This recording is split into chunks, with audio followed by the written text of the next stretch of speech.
Looks like your credits went through just fine. Fantastic. Now, where was I? Right. You were asking about the mercs. Nox Solaris. Well, friend, you have come to the right man. Been their humble street pharmacist since just after they got together. Some of my best clients, by the way. But more importantly for you, they're the best there is at what they do. I mean, what a group. Leader's a bona fide Atlantean voyager. That's right, Atlantean. Then there's the spooky techno-wizard cyborg genius. Finally, a mystic smithy giant. 12 feet tall if he's an inch. Not to mention the mountain of a spirit bear he calls brother. Now, I can get word to him if you're looking to hire Mister. No problem there. Just let old Blitz give you 2 tiny tips for your health. First, don't get on their bad side. Make sure you have payment ready to go, and don't try to pull any bullshit, or you're worse than dead. And second, don't piss off that fucking bear.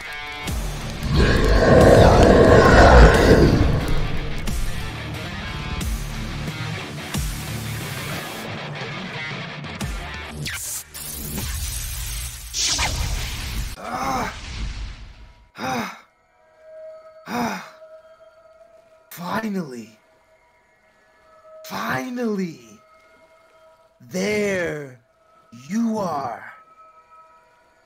The Nexus had just enough power to fuel one more try.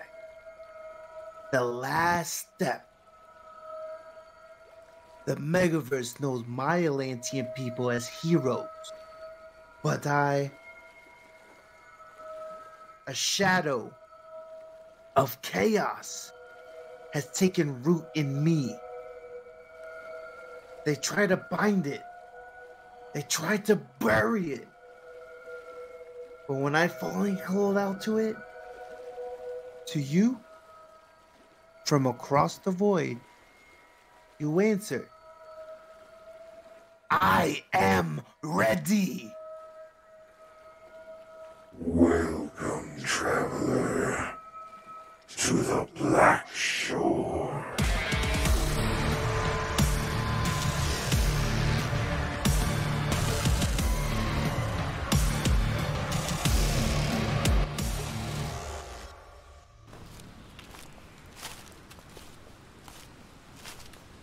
Your shame reaches a mother's heart, even beyond the veil, little brother. My sister Sora mocked her as the darkness closed in. She giggled and synthesized honey-sweet tones while leaning close to softly breathe her venom into my ear. And so, with judgment passed and tourniquets in place, my family commanded the automated surgical bots to neatly slice both arms and legs from my torso. The harsh lights overhead swam and dimmed before my eyes, as flesh and bone were replaced with cold, unfeeling metal to cripple my connection to the arcane. Now, my family lies far behind my path, and I follow a new teacher as she whispers from the darkness ahead. Her voice haunts me with promises of forbidden knowledge and wonders precious beyond compare. Each step brings me closer to my prize, closer to my revenge, closer to her.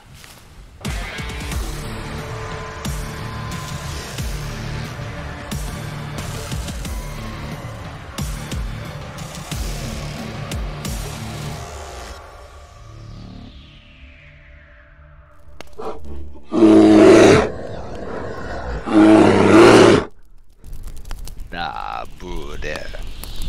My eyes read the stars as keenly as your ancient ones do. Et is almost here. E is almost and with him comes the end for our proud and noble Vana countryman, along with the rest of the souls on this world. As his foul shadow falls upon us all, we alone stand for those who cannot. So rise, son of Aku. Our ancestors smile upon us this night as they call us home. Come and let us earn our place amongst the stars above.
All right, guys, we are starting off our session today with our characters back in the tavern in the small settlement of Sinner's Cove. They have successfully completed their first mission. They've been paid handsomely by the reluctant mayor of the town. They've made some important contacts within the infrastructure of the town, namely BB. And the general population is starting to really warm to them, as represented by all of the toasts and cheers and applause and whistles that are reverberating through the background of the bar. Everybody is in great spirits, and hopes are high that maybe the fortunes of the town can finally turn around and people could see some prosperity start to spread out from this region. With that being said, the main quest was to restore power to the local generator plant. Without getting too far into the storyline, we'll just say that the group was wildly successful. And not only did they stop the collapse of the local power grid, they also were able to shut off a deadly source of extra-dimensional radiation that was permeating the region, causing disastrous mutations within the local population. With that being said, now that they've been paid, made some interesting contacts, and shown the strength of their steel against adversity as a unit, they are ready to branch out and continue their trip, ultimately seeking employment with a transdimensional merc operation, hopefully of their choosing. Their ultimate destination is again KeterFall, which lies far to the northwest of the Colorado territory that they now find themselves in post-apocalyptic America. Now that we're all caught up, let's go ahead and dive right into the action. We have miles and miles to go before we sleep, and adventure awaits. So, with that being said, we find Ymir, Akama, and Ren all within the tavern celebrating their victory. Ymir had just won a arm wrestling competition with a salvage board, with a mining board, in spectacular fashion, also impressing the crowd. All three of you are noticing that people are starting to move in a little closer, offer you cigarettes, offer you illicit drugs of all nature, drinks, and there are now lots of pats on the back and commotion starting to surround your group.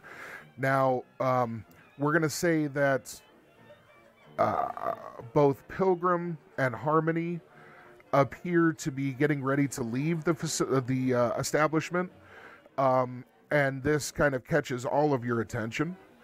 The three of you are gathered inside, and the mayor has left. Ymir's companion, Wotek, the spirit bear, is located outside in a makeshift stall for such creatures. And he has been properly tended to, with his grievous injuries already well on the mend, and him in a drug-induced stupor of his own choosing. Ymir, you would guess that he's hidden different. You would guess that he's going to need probably several hours before he's going to be in any shape to really travel far on his own. It would definitely be a good idea for him to be able to get some rest. So just, you know. All right. With that being said, as Pilgrim and Harmony stand up, they look at your group, and Harmony kind of nods to your group. Once again, let's make sure everybody remembers what Harmony looks like. She had just revealed to you that her last name is Winchester, and that she is with a powerful group of superhumans who were brought through to this dimension from another. You guys still don't really have much of a story on Pilgrim, other than she seems to be able to in some way manipulate energy on an extreme level. She is now, by the way, wearing a kind of light blue slip. All right, as they stand, Harmony looks at your group and again kind of nods, and then kind of nods her head towards the door, seeming to wish to surreptitiously have your group meet outside for a quick palaver before they leave. Everything else seems to be relatively wrapped up. There's plenty of food on the table, and drinks are flowing freely. You guys have the option, obviously, to stay and engage with the crowd, or to head outside for a brief meeting. Okay, what's everybody doing? Okay, before we head outside, Akama and I have to settle up from our little rock paper hammer game, or hammer scissors paper. What was it that we played last time? Yeah. And Ymir was confused because he won, but he has to hold the money. He, because of his society and the way they look at universal credits, he knows how to use them and he knows what they do, but he thinks that they would be in better hands with Akama, with him holding the money. And so Ymir turns to Akama. He, still slightly drunk because he's been drinking all night, of course. So he's a little drunk and confused because he won the game, but he has to hold the money. So he kind of looks at Akama and holds the money out. And I'll speak in broken English, my 50%. Okay. Roll it up. So it'll be very slow and labored as he raspily gathers the words in English. He looks at Akama and goes, Akama, take, keep safe. Ymir, stand beside you, watch over, and hands him the universal credits. Okay, go ahead and roll a percentile check against, actually, if you can open your character sheet, go to your skill and roll your skill for speak English. I think it should be in there. I also got a question. Yes, sir. He said drinking all night, but I thought it was in the morning. Yes. I think he just meant since you guys have been in the bar. So Right. Another question. Yes, sir. Right before we ended the session, since in my head the time was maybe afternoonish, I had looked to Harmony and Pilgrim and said, maybe later tonight we can get together and talk over some things because they were leaving in the morning.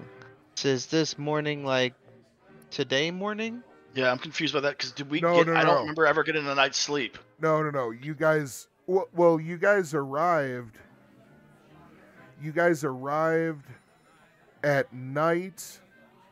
Like I thought we left in the morning and got back in the afternoon, and then so it would be. That's what afternoon. I was saying. Yeah, no, you're right because I don't remember sleeping and we haven't done anything. Yeah, no, we were definitely still at the back of the bar because we had just decided we were just. No, I understand that. Yeah. The whole What I'm deal what was I'm remembering though is Go that ahead. you guys arrived sometime roughly morning. You guys from the rift because it was nighttime when you guys stepped through the rift. You guys had arrived, and once you got your bearings, it was sometime roughly morning. You had traveled most of that day, and it was nighttime as you got to the ship. You guys got on the ship and traveled for several hours. And when you got to, when you got to the town, it was raining at still nighttime. night. It was still night. Mhm. And then you guys were supposed to leave first thing in the morning to go on the adventure. So Yes. you guys basically were in the bar. As soon as morning came, you guys had left, and you had just gone, and it's only been like we were talking about in the beginning of the session. It was like 2 hours, maybe a little more, which is where we got to the time of noon. Okay, so it's noontime, so they're leaving tomorrow morning. That's what they've told you so far. And as they've Okay, stood just making up, sure. absolutely, as they've stood up, they haven't said like we're leaving the area right now, but they're obviously getting ready to leave the bar. Does that Okay. make sense? They have told you they're leaving in That the makes sense. morning. Yeah, I thought you were saying they were leaving now, and Yeah, and I thought we had to apologize. pay 'em. It's so hard to keep the chronology kind no, of. I Oh, you're understand that. good. Okay. No, That's I'm why I was also just double checking. I'm still Absolutely, also absolutely. and before we start getting underway too, I just need to clear something up in my own head too, because like we're in Sure. Colorado, but we've traveled by ship and we're at a port city. Yes. I don't You're- understand. Well, keep in mind, you guys haven't seen a local map yet.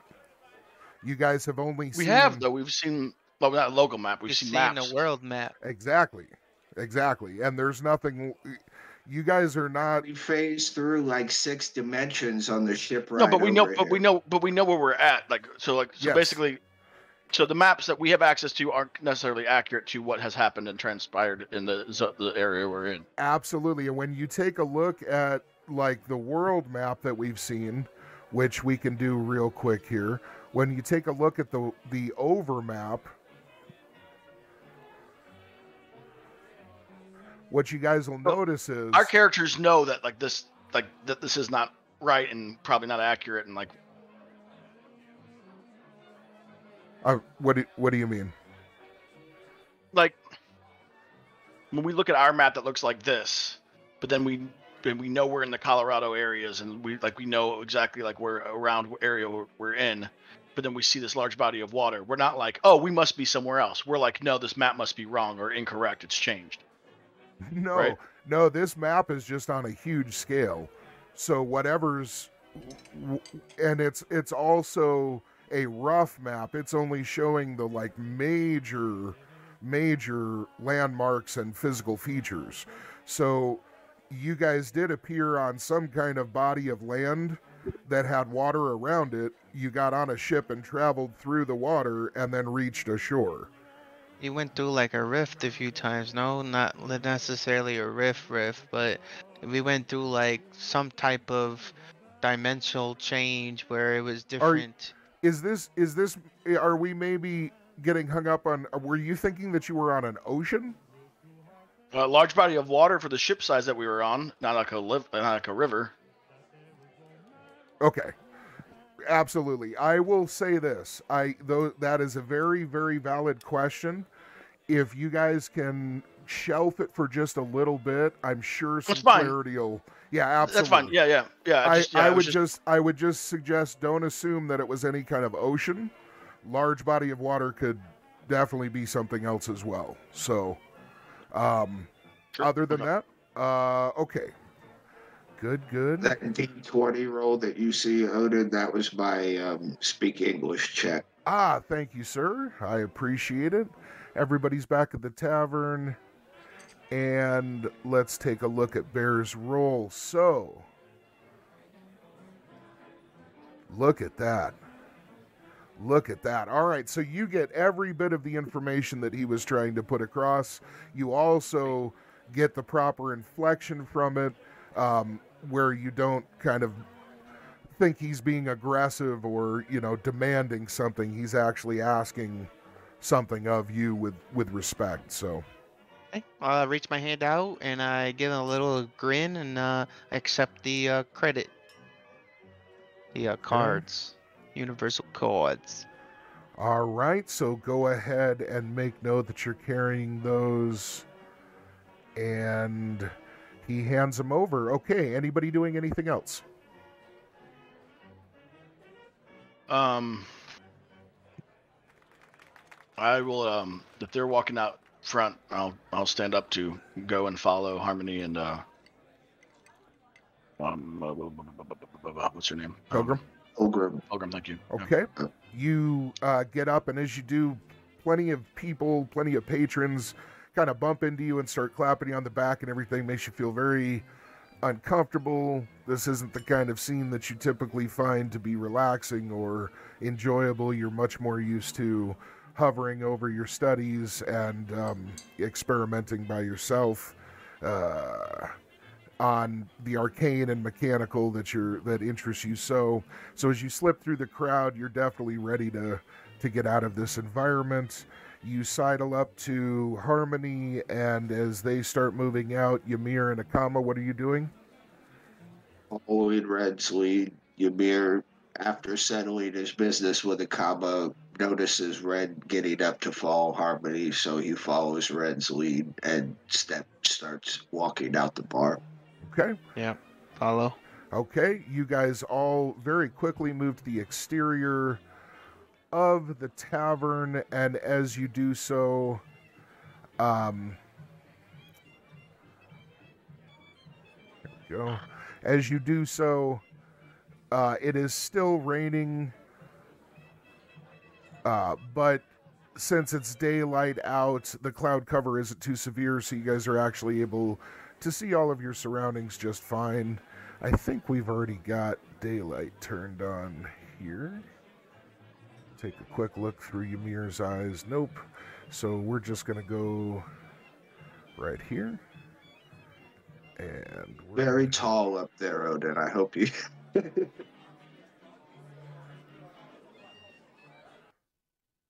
There we go. You guys can see the whole map, correct? Beautiful. Yes. Yep. Cool. Okay, good. What's the circles? Oh, that's just where I was marking. Okay, just making sure. I thought they were like runic symbols or something. I was like, that's kind of dope. I was like, I don't know what that accent is, but that's dope. I'm not even sure if okay. All right, there we go. So as you guys head outside, you are able to see that most of the defensive systems that you can see from your vantage point on the roofs of buildings, including the two giant robot-like structures that appear to be guarding the docks, and the artillery cannons, anti-personnel units, machine guns, all of those units are all seemingly fully powered now, and being automated by some kind of central system. They all seem to be performing their task adequately now. Everything is swiveling and pivoting on absolute awareness to defend the dock from any intrusion. Now that you guys are really taking the entire area in, you see that this is probably a pretty vital resource in the area. If this is the first dock really available once a person leaves Reflex Point, where you guys poured it in, it probably, if Reflex Point is going to grow in power or become a larger influence in the area at large, then this port is definitely going to be critical for them. This is where you first come to unload. You're also seeing that there's lots of large facilities as well for boats to launch from right at the dock, where it looks like you guys would be able to catch other vessels leaving from here going to other destinations, not just going back and forth to Reflex Point. Now you guys see that the lake basically seems to continue off to the north from what you can see, and the body of water is massive. You feel like you can maybe see the island that you arrived on across a vast distance of water, but it's surrounded by a kind of shimmering field, and there are roiling clouds of deepest black with purple lightning and all kinds of strange atmospheric effects in different patches between you and that far off image. So everything seems very distorted and arcane. Space and time seem a little bit distorted as well. And you, Akama, are definitely picking up just a general sense of this whole area having a very thin dimensional fabric, meaning that travel between dimensions is extremely easy here. Usually that's localized to right around a ley line or an existing rift or a nexus. Here it just seems to be a atmospheric condition. As you guys are clustered around Harmony and Pilgrim, they turn after you guys get out of earshot of the rest of the patrons clustered by the door. And let's see here, really quick. Me being fascinated by the scenery, I pull out my camera, start taking some snapshots. All right. Note that you take several shots of Sinner's Cove. And let's see, we're gonna make some handouts and info tags on those. Let's see. Where is Ren's token? I'm not seeing that. I'm There's getting stepped Ren's on. token. Okay, there we go.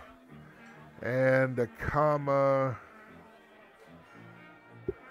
Let's see. Not my movement, Red. Ymir apologizes. No, it's cool. I didn't need that shin bone anyway. Not even my shin bone. It's not even real. Do you see your token, Akama? I don't. I do not see him either on the board. Okay. I do see Ren, I see Ymir, and I see Wotek. I do not see a comma. Now I see a There comma. we go. Okay, so as you guys are all clustered around, Pilgrim turns to you and she says, I apologize for my state. And she kind of puts her head down into her hand, briefly showing a bit of fatigue. She says, the events of the last few hours have sorely tried my faith in our mission here. And at this, Pilgrim takes her strangely inhuman hand and gently sets it against Harmony's shoulder in a sign of comfort. Harmony looks up with steel in her spine once again and kind of clears her throat and looks at all of you with steely eyes. She looks each of you in the eyes in turn, and she says, you have proven yourselves to be truly noble warriors. She bows at the waist and gives each of you a deep, respectful bow, and then claps her hand over her heart with a fist, showing an extreme measure of not just respect, but professional acknowledgement. She says to you, we would be proud if you would consider joining our ranks in the future. She says the organization of Metadyne has flaws, and at this her eyes drift slowly down and to the left, and then she looks back up sternly and says, but one can only hope to strengthen a organization that they are in from within. This cannot be done from without. She says there are many people who deserve our loyalty, and we will stand with them. And at this, Pilgrim gives a very strange and inhuman nod. Again, her features are much more human than they were initially, but you can still obviously tell she is definitely not human. At this, Harmony looks at you and she says, "A moment, please." And she quickly walks off into the tavern. And after just a few seconds, she comes back out with BB in tow. As BB comes out, she wipes her hands on an apron, obviously just having done some dirty work. Let's move. Nobody's like standing in the rain. I just want to make that clear. So, as both ladies approach, they rejoin the circle, obviously trying to keep this conversation quiet. And as they do, BB turns to you, Ren, and she says, "You were going to talk to me about some information you gathered before." She says, "Now would be a good time," and just kind of stands there and looks at you. Okay. I will look at her, and I will pull up my little ARM computing device thing. Okay. And I will hand her a piece of paper that I have written down the sequencing code of the reactor type thing that I had gotten while we were there. Okay. And I will fold it and hand it to her. Now, you should be good probably for 100, maybe plus years. So this won't fall upon you. But this, once needed, and your reactor gets wonky or starts to lose power, this is how to keep it going, to keep your city alive. And you seem to be fairly stand-up person, so I figured I'd entrust it with you. But now that we are all here and it's apparently safe to talk for the moment and things have finally stopped moving 500 miles an hour, what the fuck is going on? We came here to, I'm trying to be quiet, but also still still show that like there's irritation. pure, just like, yeah, Gotcha. not like irritation so much as far as like, it's just overwhelmed. The dam's finally broken. Gotcha. That was a lot. That was a lot that you guys went through. We came, or at least I came, to find a troop to work with, and I'm not sure if this was a test, or if we met you and you were the only ones that didn't seem like complete evil cunts, and then we follow you, and then we get on this ship after seeing these incredible things that I've never seen in my entire life. We follow this ship where we don't know if we're gonna die, and there's things rocking the ship. We finally get to shore. We end up in this podunk town. No offense, it's lovely. And then we get to this town. Okay, both women start. All three women start giggling at this point. Go ahead. Keep going. We meet this mayor who looks like my grandfather's dick, and then we do this sane quest where all of a sudden things just keep stacking upon other. It was a clusterfuck parfait of things that just kept happening, and then after we finally get rid of Captain America Man, then it saved Pilgrim, which was not part of what we were initially supposed to do from Dick Man, but you guys happened to be there, and then this creepy fucking thing comes out of the portal. Who is she? What is that? Why don't we know about her? What the fuck is going on? And also, did we pass? I guess. All right. At this, and then he stops, realizing that he's been going on a tangent, and kind of just looks around, being like, "I'll shut up for a moment." All right. At this, all three of them are giggling and chuckling, and actually, Harmony reaches out and puts her hand on your shoulder, and she says, "Know that this is a very, very common reaction to this part of Rift's Earth." And they all kind of bark a harsh laugh of knowing experience and common tribulation. And each one of them, in their eyes, you could definitely see that everyone here has felt overwhelmed, and everyone here has felt like everything has gone way too fast at times. Harmony pats you on the back twice, pretty solidly, and she says, "Fair questions, all." You didn't ask for consent to touch me? No.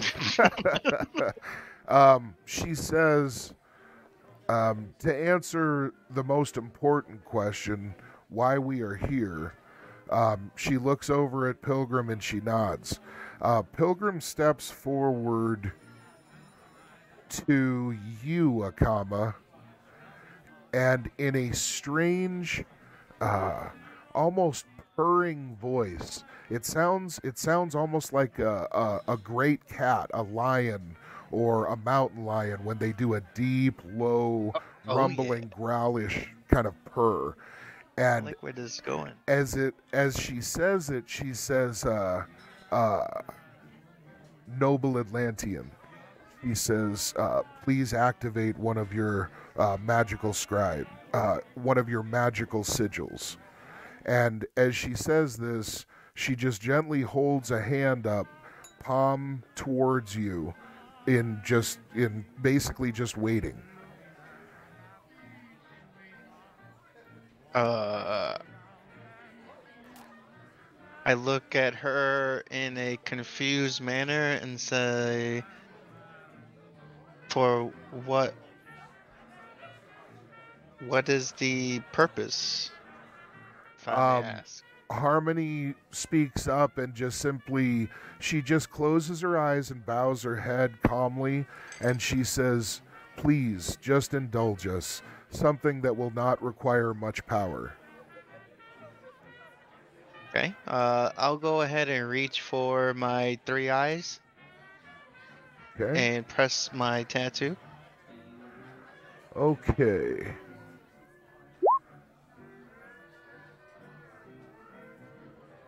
As you do, hold on 1 second here. Once upon a time. There we go. Okay. As you channel the energy and touch the tattoo, causing its arcane, rippling force to start manifesting within you as enhanced magical vision, you suddenly see that Pilgrim's hand begins emitting that strange distortion of energy, that aura that seems to distort time and space and all visual information. And as the aura seems to flow out from her hand, it directly connects with where your hand is touching the tattoo, and the energy is manifesting.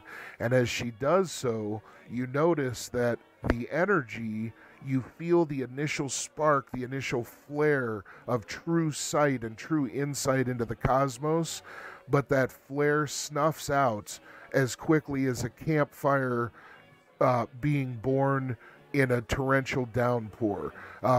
There is no place for it to actually get purchase in your mind, as the energy seems sucked from the very air itself. This doesn't even seem to register on Pilgrim's face as any kind of effort whatsoever. It seems more like a child looking at an ant that she's snuffing out with her thumb. There's simply no real thought in absorbing the energy that you just put out. This stuns the entire group. None of you have ever seen anything like this, and knowing that this is actually the application of what she can do, it's starting to make sense that she was able to upscale it even to the giant mystical golem that was patrolling the waters that you initially rode through to get here. She lowers her hand, and the aura dissipates almost instantly. At this, Harmony looks at the group and she says, this is the gift and the burden that Pilgrim must bear. She says, when we found her, she was, and she hesitates, there's a kind of pain and sorrow in the hesitation. And she continues, a very different creature. At this, Pilgrim holds her head very low, and you hear that same purr that she had when she began to speak. You hear it well up within her, but now it's almost a haunting musical tone with lots of fluttering and stuttering throughout its structure that gives it an almost musical quality. It's terrible to hear. It feels as though it's actually pulling upon each of your heart in a way that makes you instantly start recalling your biggest lamentations and sorrows. And it's profound enough that each of you has to actually brace yourself against the effect, which makes you almost wonder if it's magical in nature. None of you should be affected this way by a simple, even musical note. As she makes this very soft sound in the patter of the falling rain and through the din of cheers of the crowd coming through from the tavern, as this effect passes, you all have to kind of strain to right yourselves and catch your breath, and you wonder exactly how powerful she could make that form of suggestion manifest. As this moment passes, Harmony continues, obviously affected by the noise as well. She says, when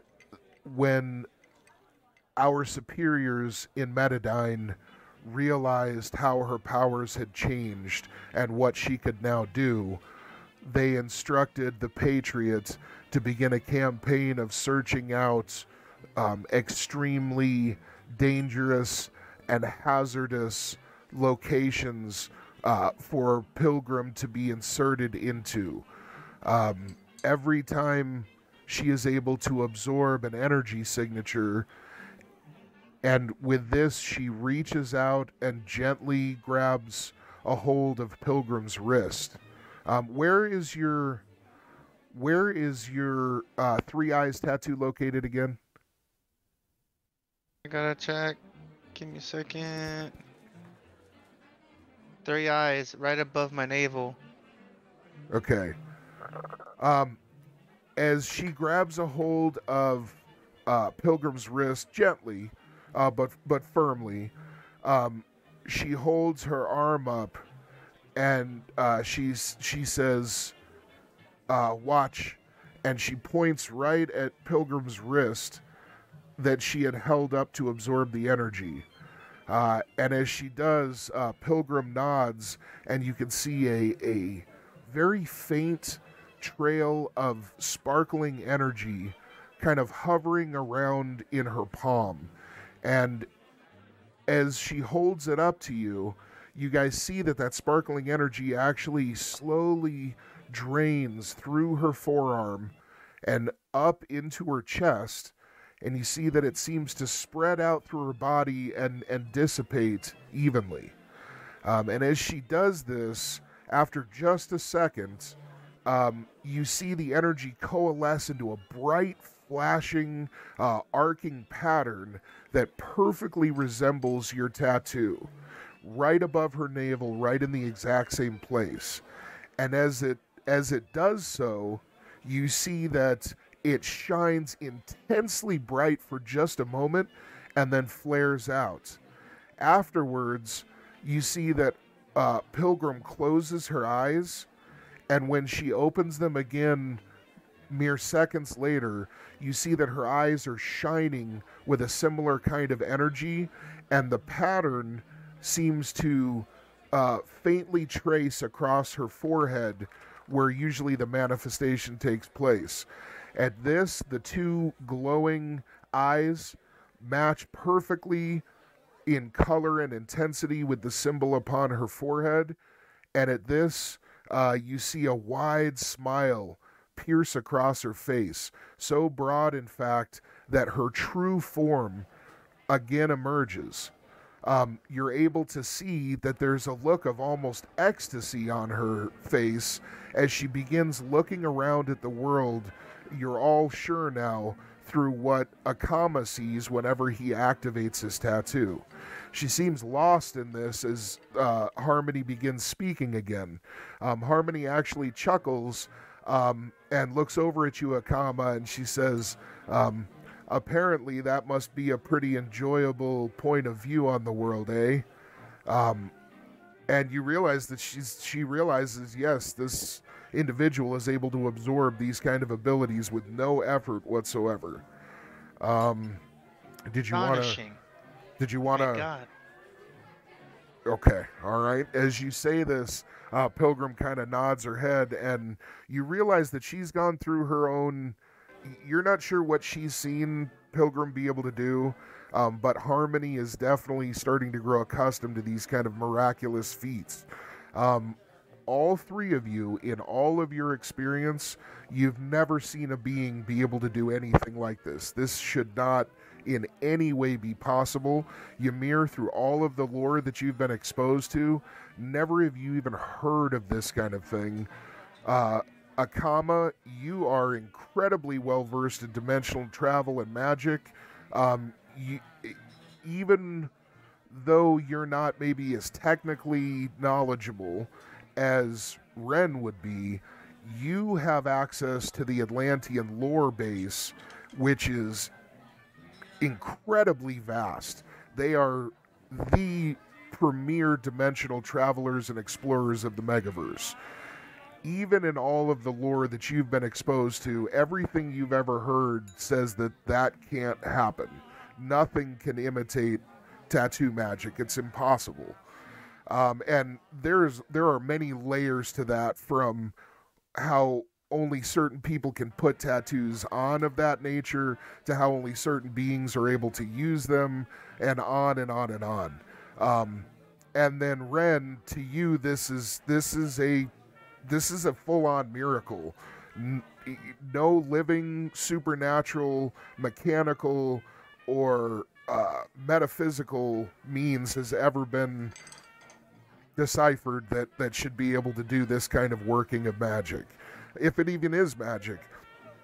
You yourself have some psionic abilities, but you can't even fathom that a being could have the kind of psionic capability that this would take. In fact, all of you start to wonder if this could be something beyond the forces that you've actually encountered. And by that I mean, there are things like science, magic, and psionics in the world. This could be a force beyond any of those. This could be a completely different category of energy or physical manipulation going on here. And this shakes each of you to the core. You all are very capable warriors and individuals in your own right, but you are humbled at the thought of an individual wielding forces like this, and it makes you almost wonder if this could be some kind of reality warping ability, which is kind of, I mean, that is only whispered of in the most outlandish kind of rantings of, mad individuals, because in a world that is literally a mixture of all of these different crazy forces, being able to bend reality that's just not possible. Everything has an explanation based in one of these forces. So somebody that could just make wishes happen, that's not a thing. And yet, here she stands. Okay, so as you're all taking this in, You see that after a few seconds, Pilgrim seems to come back to herself. She shakes her head 3 times softly, blinks her eyes a few times, each time with the light diminishing until finally it's extinguished. She seems to get her concentration back and morphs back into her more human guise. Luckily, nobody seemed to be freaked out as people were passing in the distance and out of earshot. As she turns back, Ymir, you hear a kind of low grumble come from over at the stall where Wotek is, and you get the sense that he may have just perceived whatever the hell it is she just did, and he's not disturbed by it, but it elicited a reaction. Okay. At this, do you guys want to all let Harmony continue, or does anybody want to say anything and interact in any way? In fascination, I go and I reach my hand out toward like where the tattoo has shown, and I say, in all my years and all that I've uh, uh, came across, I've never seen a creature like you. What are you? Okay, at this she turns her head to you and she blinks a couple of times, just kind of looking at you, and for the first time you get a very strange sense that this being is not what you would consider an adult. You get just a brief flash on her facial expression that she almost doesn't know how to answer you. And when she seems to recognize that she doesn't know, she turns directly to Harmony, who puts her hand on Pilgrim's shoulder to reassure her. She nods to Pilgrim, and Pilgrim goes silent and just kind of keeps her head down, sheepishly. As Harmony looks up at you, Akama, she says, that is a tale for another day. She says, but know these few things. She looks up to the sky as rain patters into her face, and she lets it cool her brow and just takes a moment to enjoy the sensation. You can tell that this rain is probably not very good for you, as it's coming down in an area that's extremely toxic for the most part. But you would guess that she knows the risks aren't anything like where you guys were just spending the last couple of hours. As she puts her head back down and faces you, she says, the reason that our paths intersected at the power plant was because the Patriot had discovered the massive amounts of radiation beneath. She says, I don't know how he got this information. She says, but I suspect that the mayor may have been in touch with him and received payment for that knowledge. She says, the Patriot brought Pilgrim to the power station in order to expose her to that other dimension's energies. She looks back over at Pilgrim, and as she gently reaches out and grabs her wrist again, she holds it up to you guys, and as she does so, you guys see that there's this strange, scintillating energy that still is gently kind of flowing from her palm and upper arm. As Harmony tilts Pilgrim's forearm in the light, you're able to just see it kind of scintillating like light on a fish scale, just very gently. But as she does so, you guys all get the impression that whatever it is that she did to absorb the power of the tattoo's energy, her body seems to have adapted to it in some way. There's still some kind of open channel that appears on Pilgrim's physical form, which it makes all of you wonder, did her body adjust to it in some physical way? And as she lowers her wrist, Harmony now reaches over and puts her hand on Pilgrim's shoulder. And as she does so, she turns Pilgrim around very gently, and you guys are able to see the back of her head. As you do, you're able to see that there appears to be a third kind of stubby tendril that is going about halfway down to reach halfway down Pilgrim's back, and it seems to reach like right between her shoulder blades. Now this kind of stubby, thick tentacle, it ends in just a kind of bulbous knob that's about as big as a doorknob. And the tentacle itself seems to have small ridges, almost like taste buds. Now, something interesting that you notice is as Harmony reaches over and gently grabs just above the doorknob-like bulb, she reaches in and lifts this object up gently. And as she does so, as she lifts it away from the body, you notice that the bulbish area starts to gently glow a sickly green. And as she moves it further and further from Pilgrim's body, she turns her head away slowly, and she points over to you, Ren, and she says, your Geiger counter, please.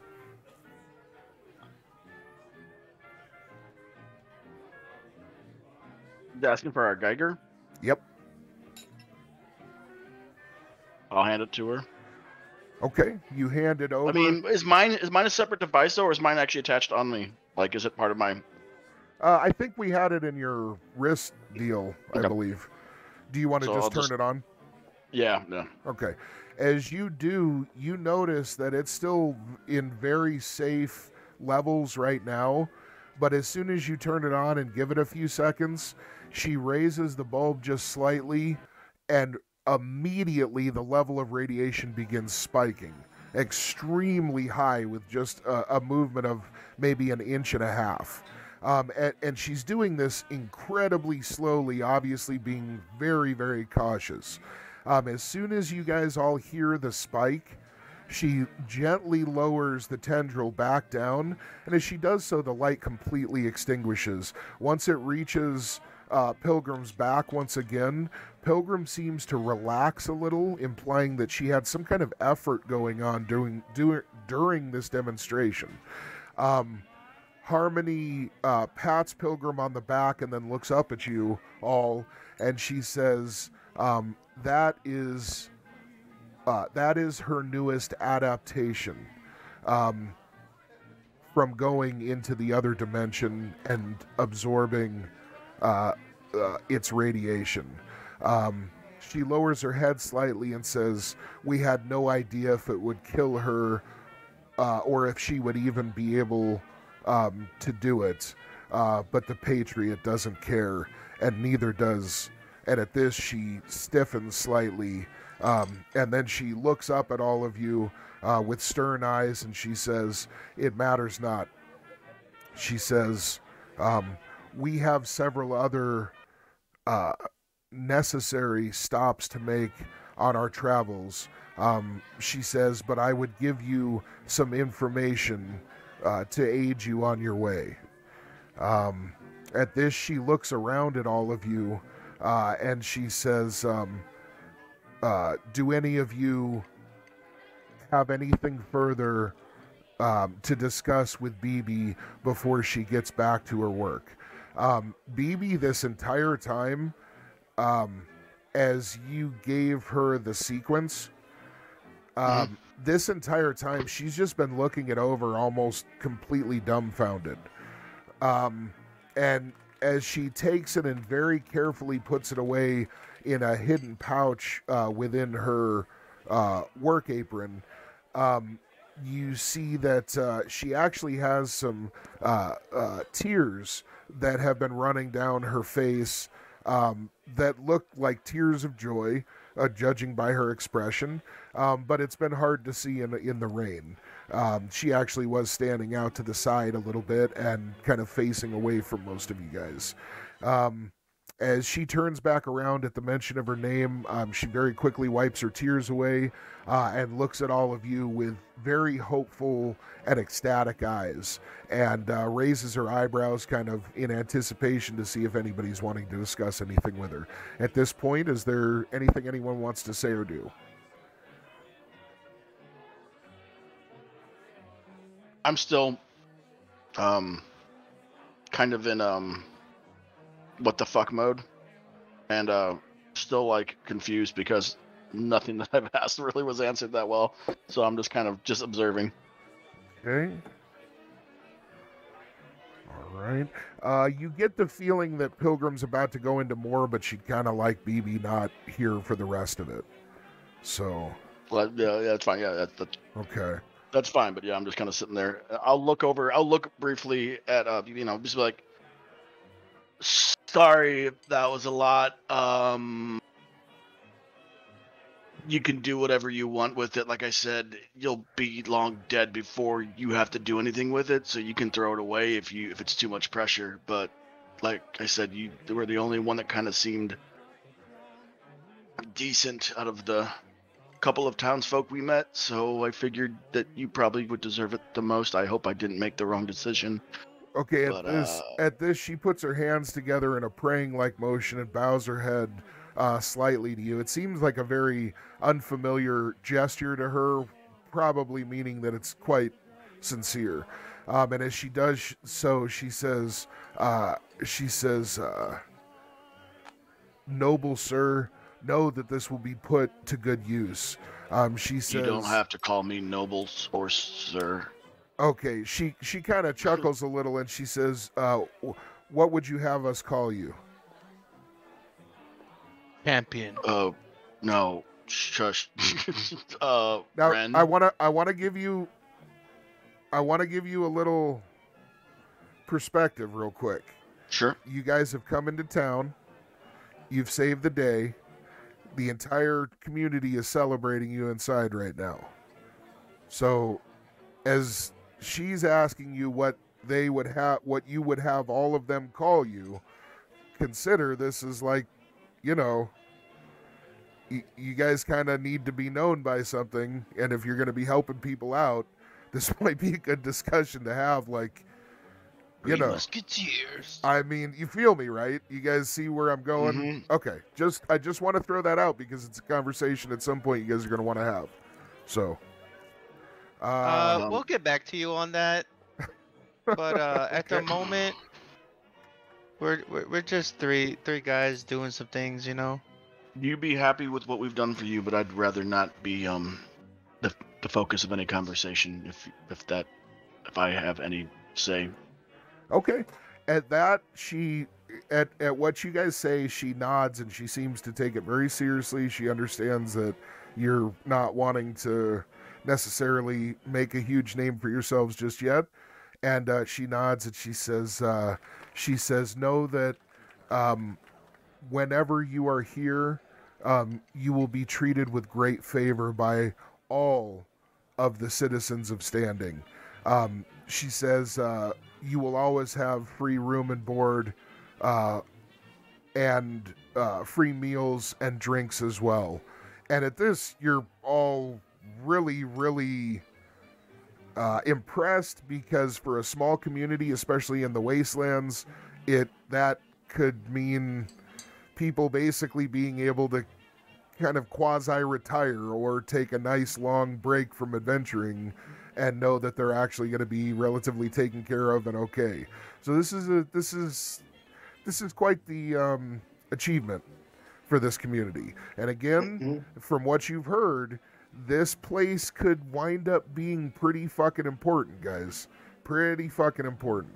I look at BB and I give it like a little bit of a smirk, and then I send a wink her way and I say, "Thanks." Okay. You mirror at what BB said, and I'm guessing that I understood it because of the vibe she was putting out, along with me starting to understand English. So yes, he understood what she said. Okay. You mirror understanding that what BB offered First of all, he nods respectfully at Ren for what Ren said, because that's how he thinks as well. When he was in his homeland, Ymir also liked to keep a low profile, liked to do good works, but keep a low profile. He was not one of the typical human Kuznia that were the champions that wandered the earth and was showered with praise. He was very low-key and subtle.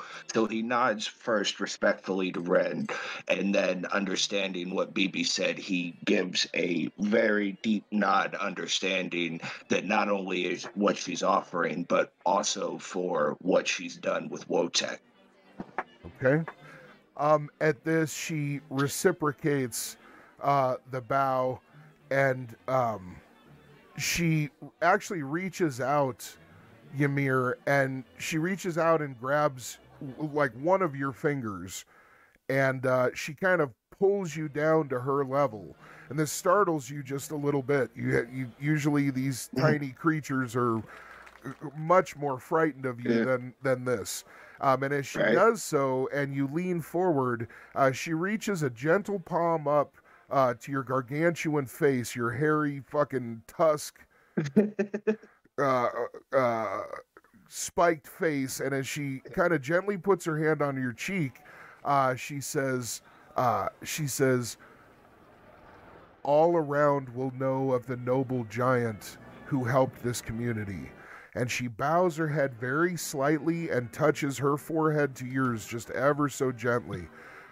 As she pulls away, she reaches into one of her front pockets and she pulls out a little wrapped up pouch that seems to have something very sweet smelling in it.